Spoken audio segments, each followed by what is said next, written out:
변호사님이 생각하셨을 때 이런 변호사는 선임하면 안 된다라는 기준이 혹시 있을까요? 세 가지 정도로 말씀을 드릴 수 있을 것 같아요. 뭐 상담을 가셨다라고 하는데 변호사가 아니고 사무장이랑 이야기를 했다라고 하면은 그 사무실은 피하는 게 맞다고 생각을 합니다. 만약에 상담을 하는 변호사님이 계시다라고 해도 그 변호사님이 그 사건을 진행하시는지 한번 확인을 해보시고, 그 뭐 변호사님이 진행하지 않으신다라고 하면은 담당 변호사가 누구인지를 본인이 알 수 있는지, 그거를 선임하기 전에 확인을 할 수 있는지 이 부분도 한번 확인을 해 보셔야 되고, 그리고 담당 변호사가 바뀌지 않는지 이 부분도 확인을 해 보셔야 돼요. 근데 사실은 대표 변호사님은 바뀌지 않아도 본인 사건을 담당하시는 변호사님이 바뀔 수가 있거든요. 일반적으로 생각을 하면은 변호사는 아무래도 이직이 좀 잦은 직종이니까 그럴 수는 있는데, 본인이 사건 진행하는데 변호사가 3번, 4번 이렇게 바뀔 수도 있단 말이에요. 이런 부분은 좀 확실히 안 좋아요. 라고 하면 이렇게 3가지, 이런 경우는 피하시는 게 맞습니다. 근데 의뢰인 입장에서는 그거를 판단하기가 조금 어려울 것 같기는 하거든요. 근데 제가 생각했을 때 그래도 변호사님을 선임을 하기 전에 뭔가 이 사람이 나를 진심으로 도와줄 수 있는지 이런 거를 조금 보게 되는 것 같아요. 아, 그렇죠. 그러면은 변호사님께서는 혹시 이혼 변호사님이 된 계기가 있을까요? 이혼 변호사가 된 계기는, 저는 사람에 대해서 좀 이해하는 거를 좋아해요. 제가 생각했을 때 뭐 많은 연구할 수 있는 분야들이 있잖아요. 예술 쪽도 있겠고, 그다음 뭐 과학도 있고 인문학도 있고 한데, 저는 사람에 대한 연구, 사람의 심리에 대한 뭐 이해, 이런 부분은 좀 끝이 없다고 생각을 하고, 그런 부분을 이해하면서 뭔가 얻어지는 게 굉장히 크다고 생각을 하는 사람이에요. 그리고 좀 인생에 있어서 후회 없이 살고 싶은 그런 생각이 많거든요. 그래서 사실은 이혼 사건을 통해서 사람 인간 본연에 대해서 배우는 것도 많고, 어떻게 보면 이혼 사건은 의뢰인들과 좀 많이 친밀하게 교류할 수 있고 좀 그런 사건이다 보니까 가장 바닥에 있는 것들, 가장 내적인 것들, 남한테 이야기 못하는 것들에 대한 것도 많이 알게 되거든요. 그러면서 계속해서 이 사건을 진행을 하다 보니까 그런 어떤 보람됨, 그런 것도 있었어요. 변호사님이 그동안 맡았던 사건 중에서 혹시 의뢰인분의 인생이 막 180도 달라진 그런 사례가 있을까요? 저는 진행할 때 그냥 다른 생각보다는 뭐가 의뢰인에게 베스트일까, 이 사람이 인생에서 가장 중요하게 생각하는 거, 그걸 내가 이뤄줄 수 있는가, 이런 부분에 좀 더 초점을 맞추거든요. 승패소도 중요하지만 이 사람이 정말 원하는 게 양육권인지 아니면 재정적인 안정인지, 그런 부분이 훨씬 더 중요하다 생각하고, 그런 부분을 내가 어디까지 가져다 줄 수가 있는가를 생각을 해요.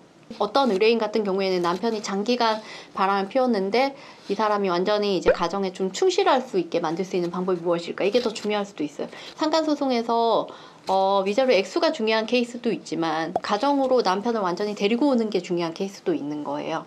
그래서 이제 그런 거에 좀 집중을 하고 하는데, 그렇게 진행을 하다 보니까 뭐 의뢰인들이 만족을 많이 하고, 뭐 결과적으로는 저한테 그런 식의 이야기를 하셨었던 경우들이 있어요. 뭐 가정이 거의 파탄 직전에 갔는데 완전히 잘 지내게 됐다, 그런 케이스들.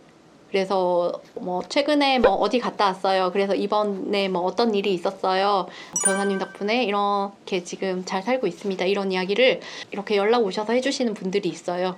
그런 케이스 같은 경우에는 제가 다시 또 계속해서 이 일을 할 수 있는 힘을 받고 그렇게 계속 일을 하고 있습니다.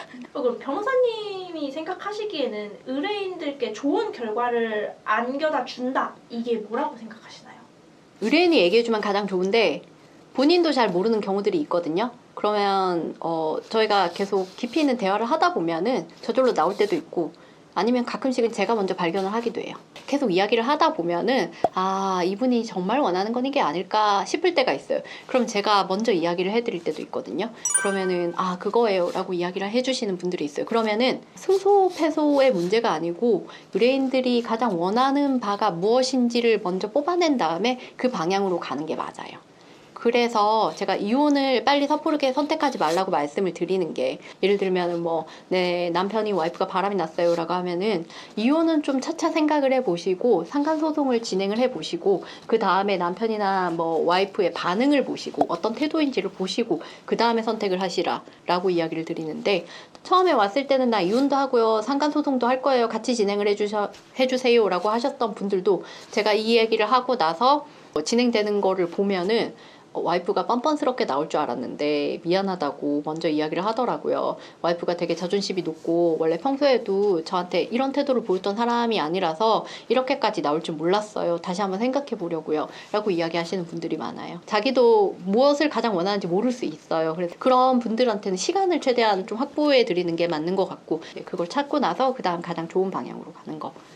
그게 제가 생각했을 때는 의뢰인들에게 베스트가 아닌가 싶습니다. 일을 하시면서 가장 행복했다라고 느꼈던 순간이 언젠가요? 그냥 사건 말씀드리면 과거 양육비를 우리가 청구하는 입장에서 승소했을 때 그때가 제일 사실은 기뻐요. 아이가 어느 정도 크고 나서 이 아이가 생각해 보니까 아니면 알아보니까 나를 지금 키우지 않고 있는 부모로부터 양육비를 못 받아서 이렇게 고생을 하고 계셨더라 라고 생각을 하고 혹은 그 정보를 알고 그 아이가 열심히 찾아서 오는 경우들이 있어요. 고등학생 막 이렇게 저한테 연락 오고 하거든요. 그런 경우에 아이가 엄마를 위해서 막 이렇게 진행을 하고 그걸 열심히 알아보고 저한테 오면은 저 좀 사실 좀 심쿵해요. 그리고 좀 한편으로는 와, 이 아이가 여기까지 오기까지 얼마나 애가 열심히 이걸 알아보고 그리고 얼마나 많은 고민을 하고 얼마나 자기 뭐 엄마를 위하는 마음이 컸을까라는 거에 찡하기도 하고 그렇거든요. 그래서 그 사건에서 이 과거 양육비를 인정을 받고 하는 거는 사실은 이 아이의 미래에 어떻게 투자할 비용을 우리가 어떻게 확보를 하는 거예요. 그리고 대부분 이 소송이 좀 아름답게 끝나는 경우들이 많아요. 왜냐하면 상대편도 과거 양육비 안 준 거에 대한 미안한 감정이나 좀 그런 거를 아이한테는 어떻게든 뭔가 도와주고 싶은 감정이 있는 경우들이 많고 그래서 사실은 과거 양육비만 청구를 했지만 아이 대학 입학금 등록금까지 다 확보가 되는 그런 케이스들도 많아요. 그래서 그런 사건 할 때는 정말 보람되고 뿌듯하고 그렇습니다. 그리고 그런 사건들이 또 고등학생 막 이런 친구들이 와가지고 해달라고 하니까 우리 엄마는 뭐 이런 걸 잘 모르는데 자기가 인터넷 검색을 해봐서 이런 거 있고 저희 엄마도 받을 수 있나요? 이렇게 오니까 그럴 때 보면 정말 열심히 해야겠다라는 생각도 들면서 이 직업 괜찮은데 라는 생각도 들고 합니다. 오늘은 제가 변호사 일을 하면서 인상 깊었던 사건에 대해서도 말씀을 드렸고 또 보통의 변호사들이 혹은 제가 어떤 생각을 가지고 여러분을 대리하고 있는지에 대해서도 사실 솔직하게 말씀을 드렸어요. 여러분이 사건을 진행하기에 앞서서 먼저 변호사님들과 직접 소통을 해보시고 여러분에게 잘 맞는 변호사님을 만나서 사건을 잘 진행을 하셨으면 좋겠습니다. 이상 최영은 변호사였습니다. 감사합니다.